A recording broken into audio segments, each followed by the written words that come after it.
My Yes in My Backyard and Real Estate Caucus co-chair, Brittany Pettersen. Thank you, Brad, and thank you all for being here to cover this incredibly important topic. I represent a district in Colorado, and I always say the secret's out. It's the best place to live. We have had tens of thousands of people moving there every month consistently for years, and it has pushed so many people who have grown up in these communities who are no longer able to live in our state. We're actually seeing for the first time that people are leaving our state because of how unaffordable it is to put a roof over their head. I want to highlight some of the gaps nationally we face. The U.S. shortage is 4.5 million homes that we're short right now to meet the current need. And Colorado, unfortunately, is ranked second for the worst state for affordability and access to housing. And that's why when I was first on the campaign trail talking to constituents about the issues that they're most concerned about, when they talked, number one thing that came up, the biggest pain point is around the housing crisis.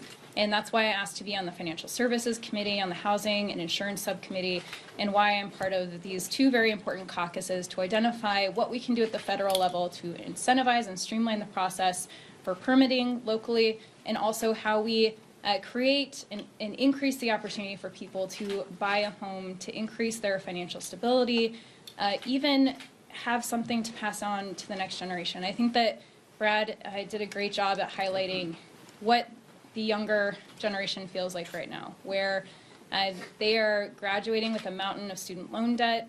They are, far too many are stuck living in the home that they grew up because they can't afford rent, and they don't have hope that ever one day in the future that they'll buy a home. That is a huge issue for us as a nation. When our young people don't have hope, when they're not bought into our long-term economic success, and when they aren't able to make that very important step in home ownership that brings that financial stability over time, that's a problem for all of us.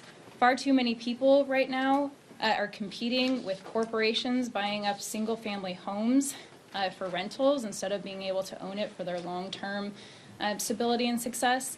And that American dream has become further and further out of reach. When I think about in Colorado, the seniors who want a place to move to, but there are no options for them to go. They're unable to move, to open up the home for the next generation to move in. It creates a domino effect.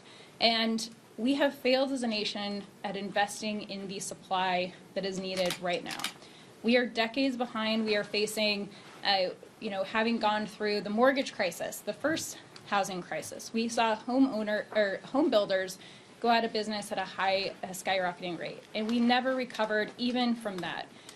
On top of the fact that we have not invested at a national level in the ways that we needed to since the 80s and 90s. So we have not kept pace with the need. And by the way, we are not creating opportunities for people to work here to meet our needs, to build new homes. We're actually deporting folks, increasing the costs, as well as the tariffs and the implications, the costs for our construction companies for the increase in their materials. So we're seeing skyrocketing costs for actually building homes. But another thing that I want to highlight that I know will be part of the conversation for this very important summit is around the insurance costs for our houses. I live in Colorado. We have skyrocketing rates in some of the areas because of hail damage, because of wildfire risk. With the changing climate, we know that so many people are unable to afford their home insurance, and this is going to also be a key priority for us. We want to bring our proactive agenda. I think so many Americans are thirsty to see what we stand for and what we are going to do to solve the issues that face them, their everyday lives, and housing will be a top priority for us. It is a top priority and will continue to be when we have the opportunity to get this done. So thank you all for being here to cover this critical issue, and I want to thank again Representative Gomez for bringing us together, and we are going to go